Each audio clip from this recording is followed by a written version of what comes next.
alihi wa sahbihi ajma'in. Rabbi syrah li sadri wa yassir li amri wahlul 'uqdatam min lisani yafqahu qawli.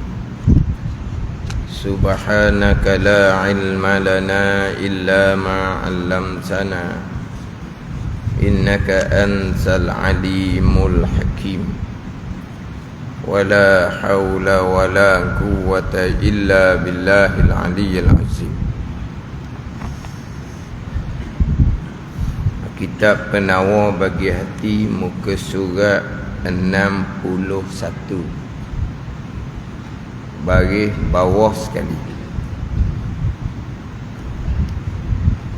Qala al-muallifu rahimahullahu ta'ala wa nafa'ana bi'ulumihi amin. Dan yang ketiga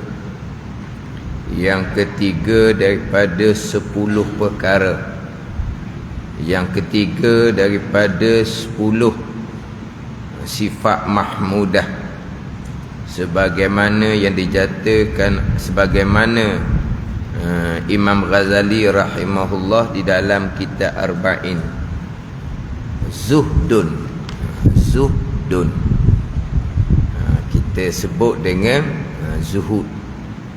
Zahida yazhadu, zahuda yazhudu, zuhdan. Kemudian kita sebut dengan zuhud. Dia zuhdun bila kita wakaf, dal bagi mati, he bagi mati. Jadi he tu diletak baris yang seumpama hak huruf sebelum. Zai sebelum bagi depan, he bagi depan lah. Zuhud, gitu. Dia zuhdun. Macam ginilah. Sabrun. Bila kita wakaf, ra kita baca bagi mati. Jadi be bagi mati, sabr. Ataupun kita pergi duduk bagi be, bagi mana? Sebelum daripada be huruf sa'. Sa' bagi apa? Bagi atas. Sabar. Zuhdun, zuhud. Syukrun, syukur. Ada gitu. Jadi zuhdun kita sebut dengan zuhud. Zahid, orang yang zuhud. Zahid isim fa'il, orang yang zuhud. Zuhdun sifat tu, sifat kepujian yang ketiga, zuhdun. Kita sebut dengan zuhud. Apa di zuhud? Arti zuhud benci akan dunia dan berpaling daripada dunia. Benci akan dunia dan berpaling daripada dunia. Benci hati akan dunia dan berpaling hati akan dunia. Itu zuhud. Kemudian nanti dia akan bicaralah hak berkaitan dengan zuhud ni. Zuhud ni ada pembicaraan berkaitan dengan kedudukan zuhud. Kedudukan zuhud hak peringkat orang awam, zuhud hak peringkat orang khawas, zuhud hak peringkat khawasul khawas. Dia ada peringkat-peringkat belaka. Sebagaimana yang terdahulunya, sifat mahmudah yang pertama taubah. Sifat mahmudah yang pertama taubah. Taubah orang awam, taubah daripada zunub, taubah daripada segala dosa. Taubah peringkat khawas, dia taubah daripada ghafalah, taubah daripada kelalaian. Taubah daripada kelalaian, lupa akan Allah Subhanahu wa ta'ala. Satu kesalahan yang besar, satu dosa yang besar. Tapi itu bukan bicara syariah, itu bicara maqam. Orang sampai maqam aulia, maqam fana, tiba-tiba lupa akan Allah Subhanahu wa ta'ala, dipanggil ghafalah, lupa akan Allah Subhanahu wa ta'ala, walaupun lupa hanya sekejap sahaja. Satu kesalahan, satu dosa yang besar, tapi bukan dosa syariah. Apa dia ni? Jadi mereka pun taubah daripada ghafalah, daripada kesalahan, lalai, lupa akan Allah Subhanahu wa ta'ala. Yang mana lupa akan Allah sesaat dihukumkan riddah, dihukumkan murtad. Riddah apa tu? Bukan riddah murtad agama, riddah murtad maqam. Kita bicara syariah, riddah murtad wal iyazabillah, berpaling daripada agama Islam kepada agama kafir, jatuh agama dia panggil, itu murtad. Adapun riddah murtad maqam, jatuh maqam, maqam yang tinggi di sisi Allah, maqam muqarrabin, lupa kepada Allah sesaat, murtad, jatuh maqam, bukan jatuh agama.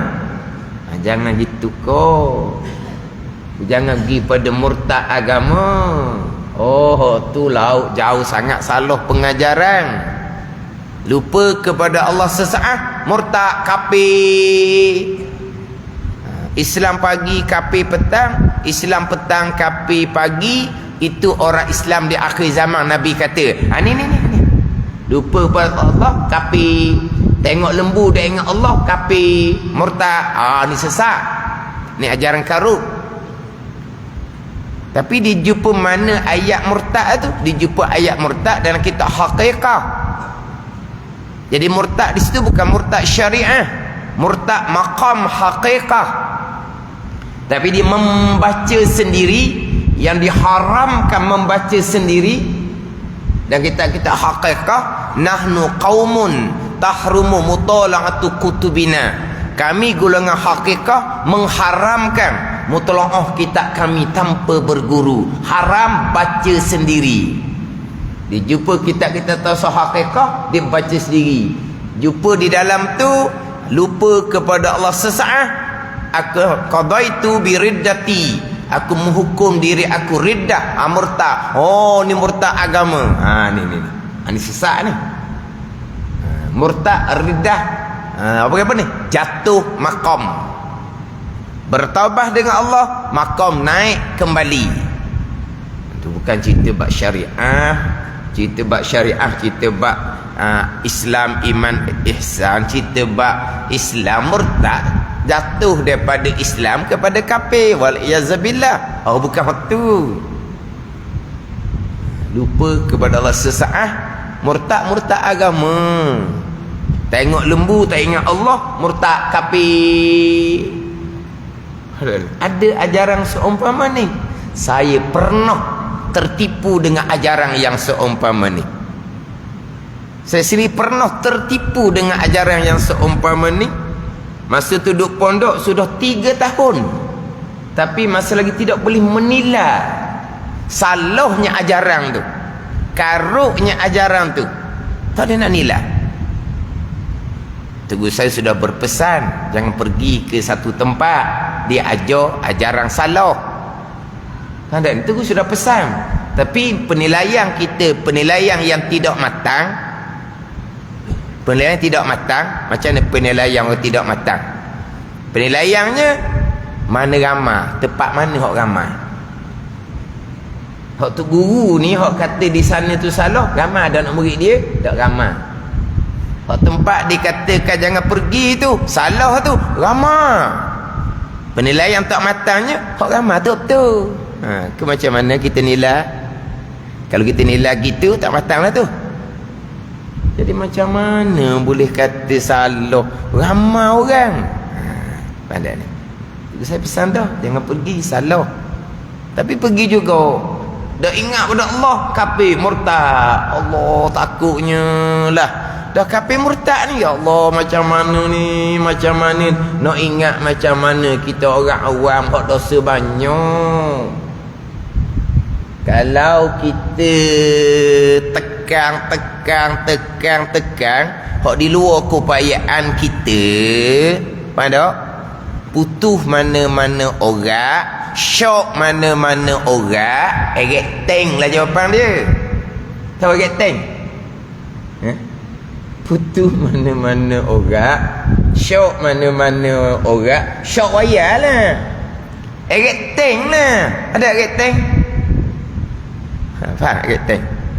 Ambil tank tu bubuh wayar ke tali ke bubuh belakang, lepas tu bunyi enjing. Hati tank tu orang apa tu, isim. Jadi tok siuman. Sebab apa? Tekan perkara yang tak mampu, di luar keupayaan kita. Kenapa tekan? Takut ni lupa Allah kafir. Saya pernah terpedaya dengan pengajaran seumpama ni, tempat yang cukup ramai orang.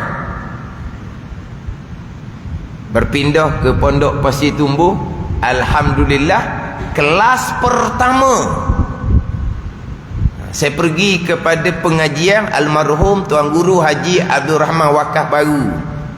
Kelas pertama almarhum tu baca kitab hikam, almarhum tu baca kitab Adurun Nabi. Kelas pertama Tugu Hura berkaitan dengan murtad maqam. Tu kelas pertama. Dengar gitu go Allah lah. Apa? Terungkai. Perkara yang duduk ni, duduk stres terungkai. Dengar kata murtad ni, takut sangat-sangatlah. Murtad wal iyazabillah, takut sangat-sangat, lupa akan Allah murtad. Tapi saya pergi kelas yang pertama, kalau bicara nak kita hakikat, hikam ke Adurun Nabi ke, sebut kata murtad maqam. Sebut kata syirik maqam. Sebut kata dosa yang amat besar, dosa hakikat, bukan dosa syariah. Letak molek. Mana apa? Terukar. Hok duduk ni, duduk terpedaya dengan ajaran karut. Lepas tu sampai sekarang saya sentiasa peringat, sebab pengalaman sendiri. 3 tahun duduk pondok, masih lagi boleh terpedaya. Terpedaya dengan penyampaian pandai, lembut, beralus. Tambahan pula, kalau hampir-hampir nak menangis pula, rebah riba lah nak murid. Ada ni. Ramai pula orang turut. Terpedaya gitu lah. Salah sangat-sangat. Ada ni. Murtad maqam, jatuh maqam, bertaubah dengan Allah. Taubah daripada ghafalah. Kita bicara syariah, taubah daripada zunub, dosa-dosa syariah, sama ada dosa zahir ataupun dosa batin. Hak ni hak kita duk bergelomang. Dosa mata, dosa telinga, dosa lidah, ni hak kita bergelomang. Dosa hati, riak, ujub, takabur, ni hak duk bergelomang. Nak cerita bab dosa ghafalah, tak ada bicara hak tu. Ghafalah apa? Lalai, lupa. Syariah tak salah. Tapi sampai maqam muqarrabin, lupa satu kesalahan yang besar. Mereka pun segera bertaubah. Taubah pun ada kedudukan. Ini kita bicara zuhud, ada kedudukan. Bicara khauf, takut akan Allah pun ada kedudukan. Jangan campur aduk. Bicara berkaitan dengan syukur, ada kedudukan. Bicara berkaitan dengan ikhlas, ada kedudukan. Bicara tawakul, bicara mahabbah, kasih akan Allah, ada dia punya kedudukan yang berbeza. Ikhlas peringkat mukhlisin, ikhlas peringkat muwahhidin, ikhlas peringkat muhibbin. Kita bicara syariah, ikhlas peringkat mukhlisin. Wa amal ibadah kerana nak pahala, wa amal ibadah nak syurga. ijma' ulama ikhlas, peringkat mukhlisin. Adapun peringkat muwahhidin, orang sampai tauhid khas, tauhid aulia, wa amal ibadah nak pahala, wa amal ibadah nak kepada syurga, itu nafsu. Orang yang jahil, orang yang ghafalah, yang lalai, orang yang tidak kasih akan Allah, orang yang tidak makrifah akan Allah. Itu bicara kitab hikam syarahan Taqu Pulamani. Tu nafsu belaka tu, nafsu nak syurga. Kenapa? Kerana dalam syurga makan sedap, kerana dalam syurga ada bidadari. Itu semua nafsu.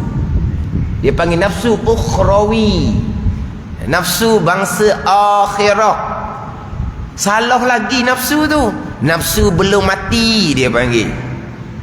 Ada ni nafsu ukhrawi, nafsu tu.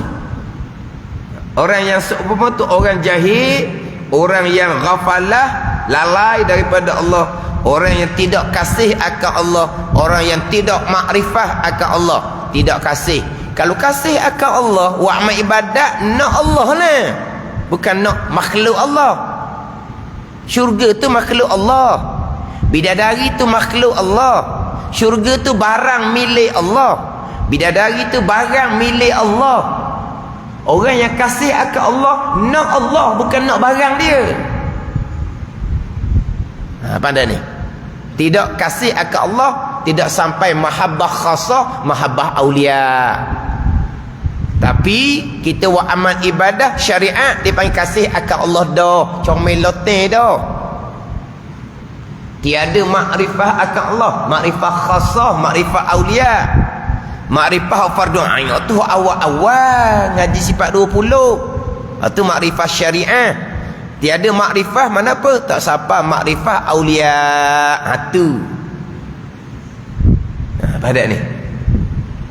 Tapi nak kita hikam syarah Taqu Pulamani sendiri menyatakan wa amal ibadah nak syurga, nak bidadari, nak apa, ijma' ulama ikhlas, ikhlas peringkat syariah dia panggil. Itu peringkat kita. Saya tak dak syurga bidadari tu. Saya Allah je. Tu kalau sebenar tak bunyi pun. Tu hak khoyal. Tu hak khoyal tu. Mana kita kena letak molek. Hak ikhlas peringkat syariahnya macam mana, peringkat hak muwahhidin muhibbin, tu cerita bab maqam. Cerita bab tawakul kena letak molek. Tawakul peringkat syariahnya macam mana, tawakul peringkat aulianya macam mana. Tawakul peringkat aulia umpama mayat dengan yang memandikan mayat. Tu macam mana mayat bunyi kedok, orang mandi uak dia tu, mandi pusing bunyi tak mayat? Tu tawakul tu lah. Kalau mayat bunyi, larilah tukang mandi. Senyap. Apa? Senyap dik. Apa dak senyap dik? Pas senyap dik. Ni ayat tubuh saya ni. Senyap dik mayat tu. Ini tawakul peringkat aulia. Senyap, tak bunyi atas tadbir Allah sepenuhnya, tak bunyi. Pada ni panjang lakon. Tawakul peringkat syariah ada rukun dia. Apa rukun dia? Kena usaha. Tu rukun tawakul peringkat syariah. Rukun tawakul peringkat syariah, dia kena ada usaha. Kalau tidak ada usaha, tak panggil tawakul. Tak panggil tawakul, dia panggil umniyah. Angan kosong yang dicela pada syarak. Tapi sampai peringkat tawakul peringkat aulia, memang senyap di, tak bunyi sepatah pun, tak gerak sepatah pun, umpama mayat dengan yang memandikan mayat. hati sepenuhnya bersama dengan Allah Subhanahu wa taala. Itu bicara kedudukan. Dalam penuh bagi hati ni dia akan bahagi juga pembahagian. Tawakul sendiri didatangkan. Tawakul umpama yang didakwa dengan peguam. Maknanya yang didakwa diserah pada peguam untuk bela akan perkara yang didakwa kepada dia, tapi dia tetap selalu bertanya kepada peguam dia. Itu tawakul dah tu. Pembandingan. Tawakul anak dengan ibu. Tu hak pertengahan. Maknanya anak ni sangat-sangat ada ibu, okeylah, tapi pergantungan dia pada ibu. Contoh, kalau pergi pada tawakul umpama mayat dengan yang memandikan mayat. Mayat dengan memandikan mayat ni biasa dijadikan sebagai ceramah. Kita kena tawakul umpama mayat dengan yang memandikan mayat, senyak dik buat ceramah. Itu tawakul peringkat aulia. Jangan duk ceramah gitu, tak tercapai. Tapi orang ni jadi sebab apa saat cara ceramah seumpama tu, dia buat lakon, dia buat khoyal, dia buat senyak je dia, konon-konon yang mengajar ni, tapi jelas sebenarnya buat lakon kat luar je. Ni faham tak? Jadi dalam pembicaraan sifat-sifat kepujian ni pun kena letak molek, kena susun molek. Tadi taubah, takut, ini bicara zuhud. Benci hati, berpaling hati daripada dunia. Benci hati macam mana, berpaling hati macam mana? Kita benci kepada duit, kita benci kepada harta benda kita, benci. Hati kita berpaling pada ni.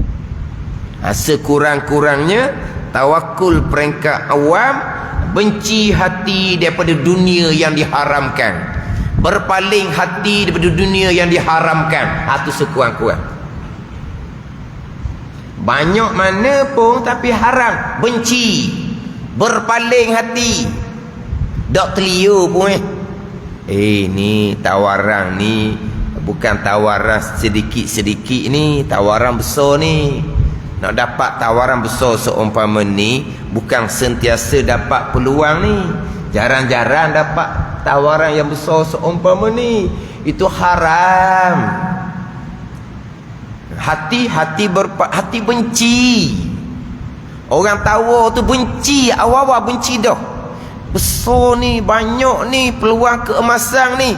Peluang hak datang, payah nak mari peluang seumpama ni. Tu haram, rasuah contohnya. Benci, berpaling. Ni zuhud peringkat orang awam.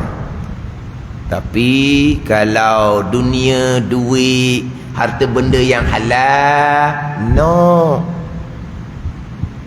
No. Ada ni.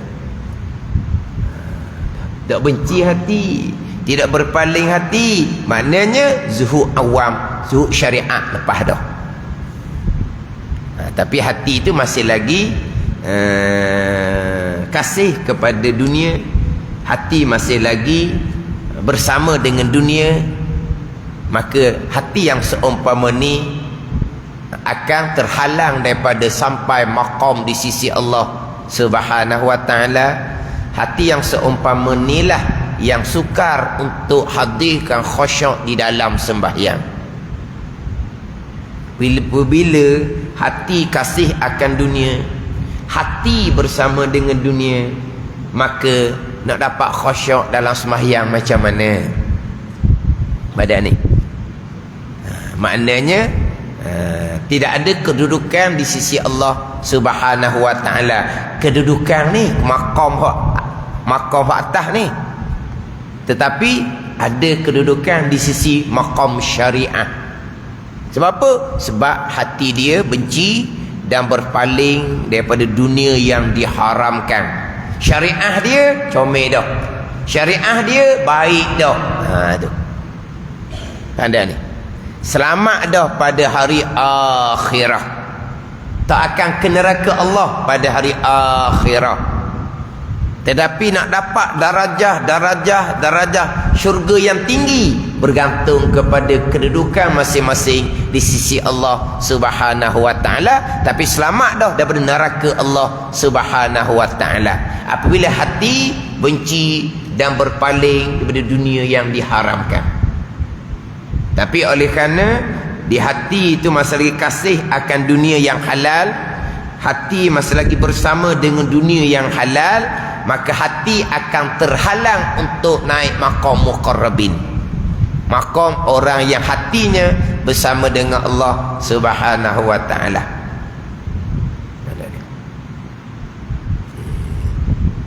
Terhalang daripada maqam muqarrabin itu atas susunan Allah Subhanahu wa taala.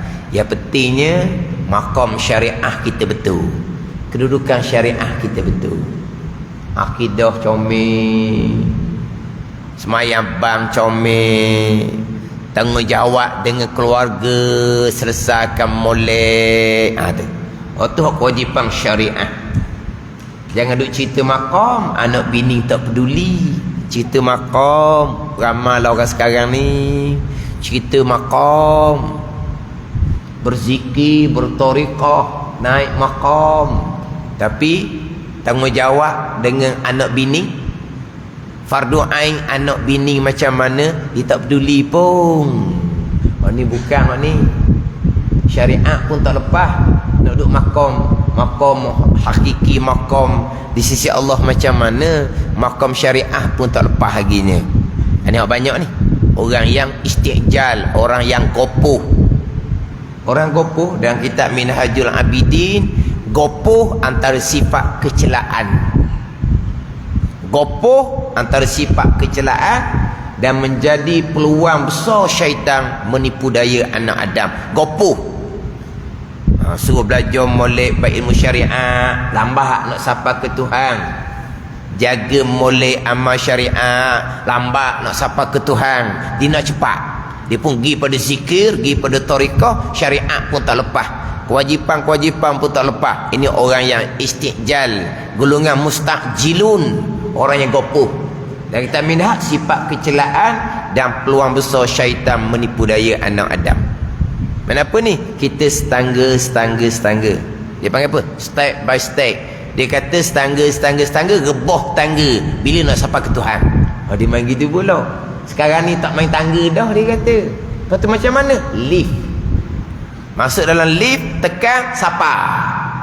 Kita orang tua main ke tangga, rebah tangga, dia kata. Kita orang tua ni nak mati dah kitanya. Bila nak sampai ke Tuhan kalau main duduk tangga. Lepas tu macam mana? Lift macam mana? Ikut dia. Ikut dia. Ada ni di fakar orang tengok, ya sungguh main duk belajar sifat 20, duk belajar bab syarat rukun semayang, duk belajar bab taubah, duk bicara bab qada semayang, qada puasa. Oh bila ni golongan yang gopoh. Peluang besar syaitan menipu daya anak Adam. Maknanya duduk tangga tu molek, syariat biar kemah molek. Ni kita bicara bab syariat. Sifat-sifat kecelaan, sifat-sifat kepujian ni kita kena faham molek. Kalau kita bicara zuhud, benci akan dunia, berpaling hati daripada dunia, kita nak faham macam mana? Kita nak faham macam mana? Macam mana kita benci akan dunia? Siang malam kita cari dunia. Macam mana kita nak berpaling daripada dunia? Siang malam kita cari dunia.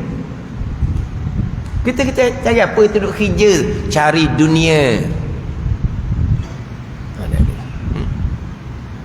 Tapi cari dunia tujuan untuk menyempurnakan nafkah wajib. Tapi nafkah wajib tak banyak. Nafkah wajib tak banyak. Tapi kita cari banyak-banyak, nak meluaskan nafkah keluarga yang hukumnya sunat. Di nafkah wajib ini lebih kurang je nafkah wajib ni. Hak banyak kita ni beri nafkah kepada keluarga, nafkah yang luas. Itu nafkah yang sunat. Meluaskan belanja keluarga itu nafkah yang sunat. Itu sedekah yang paling lebih. Ada ni. Cuma kita ni sebagai suami, sebagai ayah, kita tak tahu mana hak wajib atas kita. Sebab tu kita ni bini minta, anak minta, turut habis-habis. Sebab kita ingat wajib. Kalau tak beri kau, tu berdosa lah. Hak dia minta tu bukan hak wajib dahnya. Hak wajib lepas lama dah. Hak tu beri tu hak sunat belaka. Tapi dah kita sebagai suami tak tahu hukum, tak tahu setakat mana nafkah wajib hukum pekoh, tak tahu hukum pekoh. Tapi tak apalah, kita meluaskan belanja keluarga. Itu nafkah yang sunat, itu sedekah yang pahala besar. Ada lebih lagi, kita buat simpanan untuk kemudahan di masa akan datang. Sipang apa duduk jauh-jauh sangat, panjang angan-angan, tak ingat akan mati. Kena bicara pula hak simpanan untuk akan datang. Hak mana kau hak dipanggil panjang angan-angan, yang tidak ingat akan mati, kena bicara pula situ. Sampai tahap langsung tidak ada simpanan. Sampai tahap infak sekalian. Itu maqam Sayyidina Abu Bakar radhiyallahu anhu. Infak separuh, itu maqam Sayyidina Umar radhiyallahu anhu. Ini panjang bicara pula. Simpanan pula. Simpanan untuk lama mana? Ni simpanan kita ni seolah-olahnya untuk 7 keturunan dah. Tak apalah gitu. Simpanan. Ada orang dia punya cerita, kalau hidup saya 80 tahun, banyak mana yang saya kena simpan. Dihitung sebegitu no. Sebab apabila dia punya perancangan, kalau anak tidak peduli, kena duduk rumah kebajikan hak swasta, sebulan-sebulan nak bayar berapa, dihitung sampai gitu. Dia punya perancangan kalau anak tak peduli. Siapa masa anak tak peduli sungguh lah, sebab apa? Kedeku duk kacang lebih-lebih sangat. Ada ni, ada hak dia. Itu bergantung kedudukan hati masing-masing dengan Allah Subhanahu wa ta'ala. Pada ni, jangan mudah-mudah pula. Hak mana ada duit simpanan, buat keluar semua, infak sekalian. Hak tu tahap mana pula? Kita hak ada dalam kad bank kita, jumpa mesin ATM, kita buat keluar semua, kita pun sedekah perhabis, sampai makam dak kitanya. Akhirnya tak lena tidur lah pulaknya. Sebab apa? Sebab tak letak kedudukan molek. Inzil manazilaha, Nabi kata, letak dengan tahap masing-masing, jangan lompat-lompat. Inzil manazilaha, letak pada tahap masing-masing, sedikit atas susunan Allah Subhanahu wa ta'ala. Yang pentingnya syariat kita, akidah kena comel molek, ibadah kena comel molek. Ni bicara bab hati. Hak tahap-tahap macam mana, zuhud tahap mana.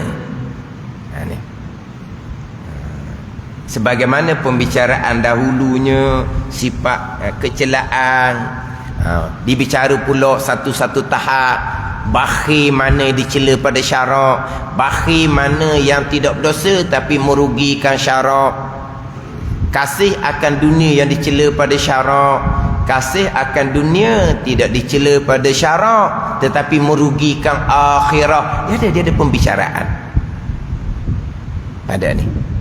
Riak pula, hak riak sepenuhnya, hak riak bercampur dengan keikhlasan. Dalam wa'amal ni ikhlas kerana Allah, tetapi ada sedikit sebanyak kerana dunia. Kerana Allah, tetapi ada sedikit sebanyak kerana dunia. Jadi riak bercampur dengan ikhlas. Pembicaraan dia macam mana pula? Sebab nak dapat ikhlas solid 100% ni lah atas kurniaan Allah Subhanahu wa ta'ala. Kita ambil ibadah kerana Allah, tapi kalau orang ramai tengok rasa semangat sikit. Ada ni. Kita nak tahu ikhlas kita setara mana, macam mana kita masa PKP. Macam mana kita masa PKP? Kita selama ni berjemaah. Masa PKP kita berjemaah ke tidak? Berjemaah macam mana? Masjid, surau ditutup. Berjemaah di rumah lah. Berjemaah ke tidak?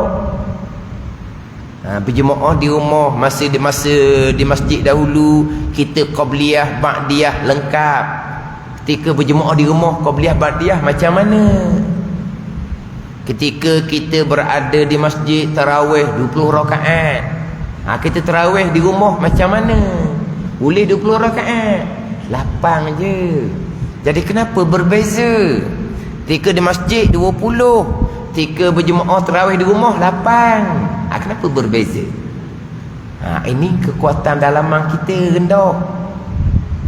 Hak hebat laginya, selama ni tarawih 20 rakaat, masa PKP tak buat tarawih.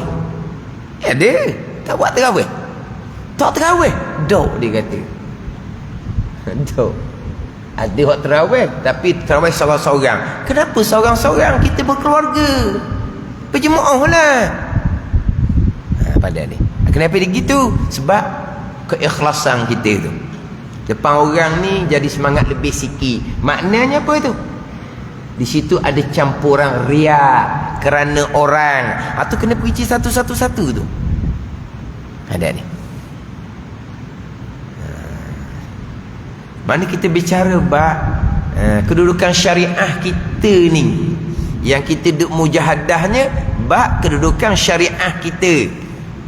Syariah dalam bab zahir kita, syariah dalam bab hati ni. Hak bab pegangan nombor 1. Hak tu tak gerak. Hak tu tetap dah tu.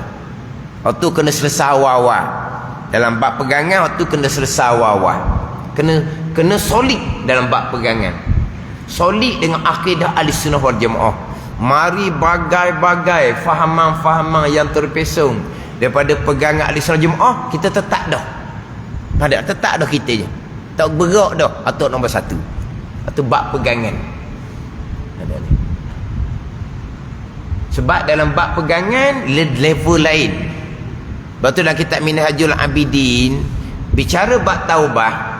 Kita dalam kitab Penaubah Bagi Hati ni dia pergi kepada taubah dosa dengan Allah, taubah dosa dengan Allah meninggalkan kefarduan, taubah dosa kita dengan Allah kesalahan berkait dengan anak Adam.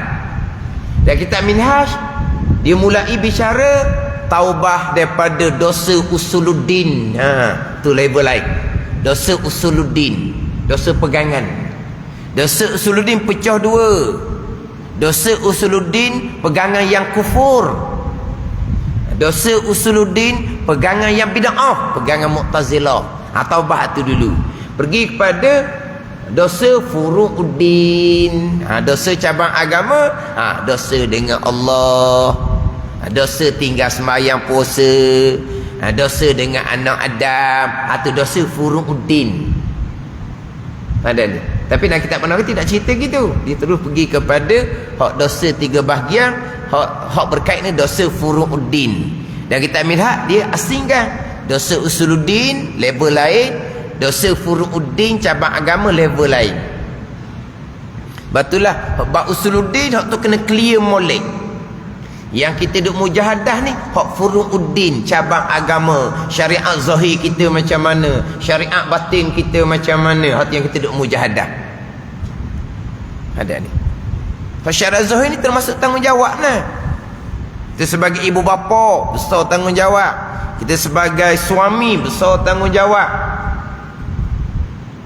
Apabila disebut kesalahan ibu bapa, jangan duduk cerita sangat kesalahan ibu bapa. Kita kena cerita. Sebab ibu bapa ni siapa? Kita lah ibu bapa. Kita kan ibu bapa kan kita ni. Kena nampak ibu bapa kita yang terdahulu saja dah kita. Kita sekarang ni sebagai ayah. Kita sekarang ni sebagai ibu. Bila sebut kata dosa ibu bapa, hanya nampak ibu bapa atas. Dah kita. Kita ni sebagai ayah, macam mana kita ajar ilmu agama kepada anak-anak kita? Sebagai ibu, macam mana ajar ilmu agama kepada anak-anak? Tu. Lepas tu kalau hak ibu bapa kita terdahulu, mereka sudah tidak ada, kitalah yang sentiasa doa keampunan kepada mereka. Kita duk belajar fardhu tauhid, pekor tasawuf, pahala besar, pahala mereka. Itulah peranan kita, jasa kita sebagai seorang anak. Belajar fardhu tauhid, pahala besar, ibu bapa kita dapat pahala. Kita belajar fardhu pekor tasawuf, pahala besar, ibu bapa kita dapat pahala. Kita berpegang dengan akidah sebenar, pahala besar, ibu bapa kita dapat pahala. Ibu bapa kita dulu banyak cuai, banyak kesalahan, kita yang minta ampun dengan Allah. Ada ni. Selagi dunia belum kiamat, orang yang sudah meninggal masih lagi luas dia punya harapan dia. Selagi dunia tak kiamat. Sebab apa? Anak cucu masih lagi hantar pahala pada mereka, sedekah jariah masih lagi diambil manfaat. Kiamat je habis dah lah, tutup dah bila kiamat. Ada ni. Tapi kesalahan kita kena akui. Kita sebagai bapa kena akui. Kita bertaubat dengan Allah Subhanahu wa taala. Allah Maha Pengampun. Gitu. Ini kita bicara bab syariah. Syariah zahir, syariah batin. Bab usuluddin kena clear, kena kemah, kena mantap dalam bab usuluddin. Yang keempat sabar. Yang keempat sabar. Mana sabar yang wajib, mana sabar yang sunat. Kena bicara pula situnya. Sabar yang wajibnya mana, sabar yang sunatnya mana. Sabar yang wajib, sabar pada mengerjakan kewajipan, sabar pada meninggalkan maksiat, sabar atas ujian daripada Allah Subhanahu wa taala, itu sabar yang wajib. Sabar yang sunat, sabar ketika mengerjakan amal yang sunat, sabar pada meninggalkan perkara yang makruh, sabar daripada membalas, jangan balas. Orang kata apa pun senyap, jangan balas, sabar. Tapi itu sabar yang sunat, bukan sabar yang wajib. Kita diharuskan membalas. Kita diharuskan membalas. Dalam membalas tu kita kena sabar. Balas biar seumpama. Balas biar seumpama. Iza tada alaikum fa'tadu alaihi bimisli ma'tada alaikum. Apabila melampau atas kamu, maka kamu melampau atasnya dengan seumpama. Jangan lebih, seumpama. Tu kalau kita nak balas boleh, tapi sabarnya sunat. Jangan nak balas seumpama. Kamu ni bodoh kamu tu. Balas seumpama. Jangan lebih. Kamu ni bodoh, mung tu bodoh ngebengong. Tu dosa kita ni. Sebab apa? Bengong tu kita lebih pula dah. Dia kata bodoh sudahlah. Tapi wa antasbiru khairul lakum. Faham kata? Dan jika sabar, itu lebih baik bagi kamu. Sabar, jangan balas. Hak comel laginya, idfa billati hiya ahsan. Itu lebih baik. Kita apa ni? Kita buat baik kepada mereka. Tu pandai ni. Orang kata apa-apa, kita kata baik ke dia. Jangan kita kata apa pun. Orang buat apa-apa, kita tolong dia. Idfa billati hiya ahsan. Itu lagi baik. Contoh orang ni gok, jiran ni gok, kalau disapu-sapuh gok, adalah dia masuk dalam pagar orang sebelah. Ada pesen tu. Jangan main sekarang. Orang ada CCTV sekarang. Tahu? Orang sekarang kan CCTV sekarang ni. Lepas tu macam mana? Sabar. Tak suruh balas lah. Nak balas?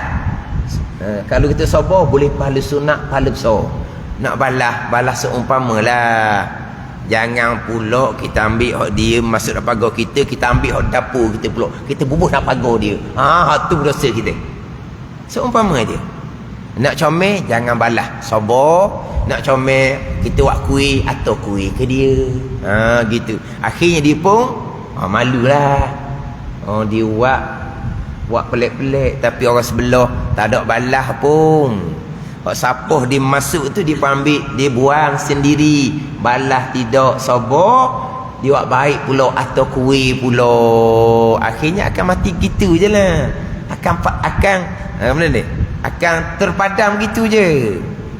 Pada ni tapi sabar daripada membalas itu sabar yang disunatkan, bukan sabar yang wajib. Mana kena satu-satu tu. Sabar wajib, sabar pada mengerjakan kewajipan, sabar pada belajar fardu ain, itu sabar yang wajib. Sabar pada meninggalkan maksiat, itu sabar yang wajib. Sabar ketika diuji oleh Allah Subhanahu wa taala dengan kesusahan, dengan ada bagai-bagai penyakit, itu sabar ketika menghadapi bala ujian daripada Allah Subhanahu wa taala, itu sabar yang wajib. Kita mengerjakan ketaatan, kita kena sabar pada permulaan tu. Nak buat kebajikan tu kena sabar. Nak mula belajar kena sabar, nak mula buat ibadah kena sabar. Ketika buat kebajikan tu kena sabar, dalam belajar kena sabar, dalam buat ibadah kena sabar. Selesai dah kena sabar. Hak kita belajar tu, hak kita buat amal tu, kita sabar. Selesai dah, tak sudah cerita kat orang lah, tak sudah sum'ah lah, kena sabar. Lepas tu dia panggil sabar ketika permulaan mengerjakan kebajikan, sabar di dalam mengerjakan kebajikan, sabar selepas selesai mengerjakan kebajikan. Kena sabar. Sebab apa? Mari di hati ni nak cerita. Sabar. Apa sabar ni? Tu sabar. Sabar ni rabat ni ikat. Sabar ni habas ni kurung. Itu asal dia. Kita juga sabar ni tu sabar. Yang tua kita kata apa? Senapah. Dia kata gitu. Senapah. Faham tak senapah? Sebab apa?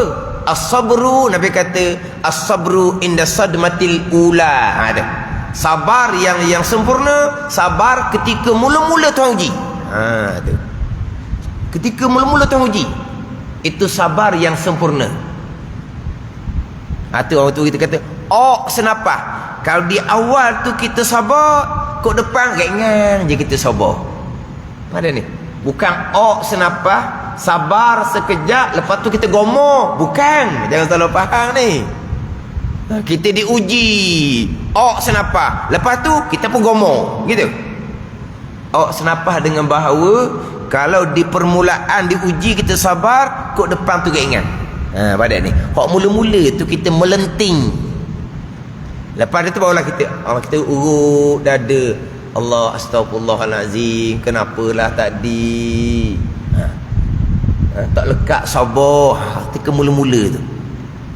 Lepas tu kita kata senapah tu ketika mula-mula tu. As-sabru inda sadmatil ula. Sabar yang sempurna, Nabi kata sabar di ketika permulaan diuji tu.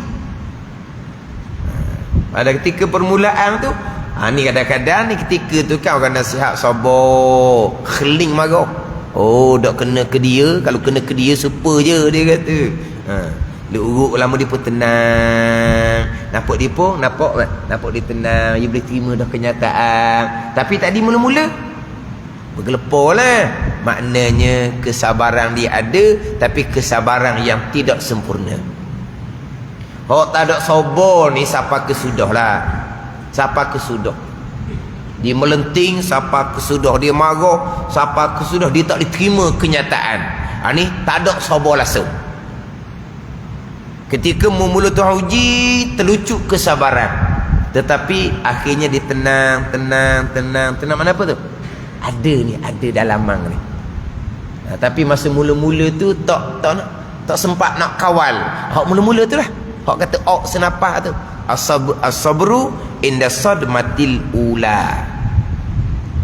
Jadi pembicaraan sifat-sifat kepujian ni kita kena hadam molek, kena masuk molek. Sebab taubah sepanjang masa, takut akan Allah sepanjang masa, zuhud sepanjang masa, sabar, syukur, ikhlas sepanjang masa, tawakal sepanjang masa, redha dengan qada Allah sepanjang masa, ingat akan mati sepanjang masa. Adapun hak hukum zahir, sembahyang bukan sepanjang masa, puasa setahun sekali. Pandai ni. Hak pekok bukan sepanjang masa. Ni hak ketaatan batin ni sepanjang masa. Sebab itulah kitanya hak sifat-sifat kepujian ni satu-satu tu kita kena masuk molek. Satu-satu tu kena masuk molek. Sebab apa? Sampai ke mati ni. Amalan kewajipan ni sampai ke mati. Hak bahagian pekah sampai ketika puasa, tak ada dah puasa, tak wajib dah puasa. Bayar fidyah je, tak payah puasa dah. Sampai ketika sebab tak mampu nak puasa. Ni dak ni sampai ke mati ni. Taubah, khauf, zuhud, sabar, syukur, ikhlas, tawakul, redha dengan qada Allah, ingat akan mati ni. Hak ni sampai ke sudah. Sepanjang masa dan sampai ke mati. Taat batin ni, taat batin. Jadi ilmu kena mantap molek, kena kemah molek, kena sentiasa mengulangi. Orang mengajar kena sentiasa mengulangi ilmu pengajaran. Orang belajar kena sentiasa belajar. Orang mengajar, dia kena sentiasa mengajar. Sebab apa? Bukan ajar orang, ajar diri sendiri. Ada ni. Mana pun orang mengajar kena sentiasa baca kitab tasawuf. Ini pesanan untuk guru saya. Kitab Penuh Hati kena mengajar sentiasa. Kitab Minhajul Abidin kena mengajar sentiasa. Mengajar kena ajar sentiasa. Nak belajar tak ada peluang dah nak belajarnya. Kalau boleh belajar, sentiasa belajar. Tak ada peluang nak belajar, sentiasa mengajar hak ilmu-ilmu hak fardu ain ni tasawuf. Sebab apa? Sebab tu hak kita kena sentiasa mantap. Ilmu tu sentiasa mantap, kena hadam molek, kena masuk molek. Dalam bab ketaatan batin ni hak ijma' ulama belaka ni. Bab ketaatan zahir, hak ni khilaf, hak ni kata wajib, hak ni kata sunat, dalam bab fiqh. Tapi dalam bab tasawuf ni semua ijma' ulama. Taubah ijma' ulama, sabar ijma' ulama, syukur ijma' ulama, ikhlas ijma' ulama.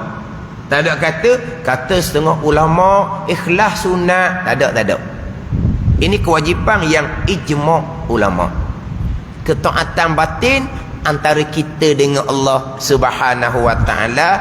Ketaatan zahir orang nampak. Hak nampak ni kita cara ni. Hak batin kita dengan Allah, hati kita tak cara. Sebab apa? Orang tak puji kita, sebab orang tak tahu kita taat batin. Kalau hatinya batin bersifat dengan sifat cela pun orang tak tahu, orang tak cela, orang tak kata apa, sebab orang tak tahu. Jadi terkadang kalau kita tak ada keikhlasan, kita hanya comel zahir je. Hak hati kita tak peduli. Sebab kita kira pandangan orang, pujian orang, sanjungan orang, orang memuliakan akan kita. Tapi inilah tempat penilaian, tempat tilik Allah, hati kita masing-masing. Jadi nak pelihara hati daripada sifat kecelaan, nak menghiasi hati dengan sifat kepujian, ilmu kena kemah molek. Ambil molek ni dalam kitab penawar bagi hati. Dan yang kelima syukur, dan yang keenam ikhlas, dan yang ketujuh tawakul, dan yang kelapan kasih akan Allah, dan yang kesembilan redha dengan qada Allah, dan yang 10 mengingat akan mati. Satu-satu akan dibicarakan, tapi bicara dulu permulaan. Bicara dulu cara kasar, insya-Allah satu-satu bab nanti akan dibicara secara terperinci. Wallahu a'lam. Bismillahirrahmanirrahim. Alhamdulillahirabbil alamin. Wassalatu wassalamu ala sayyidil mursalin wa ala alihi washabbihi ajma'in. Allahumma iftah alaina futuhal arifin.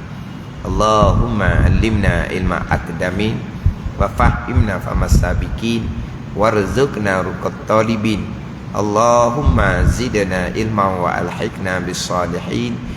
Wa sallallahu ala sayyidina Muhammadin wa ala alihi wa sahbihi wa sallam.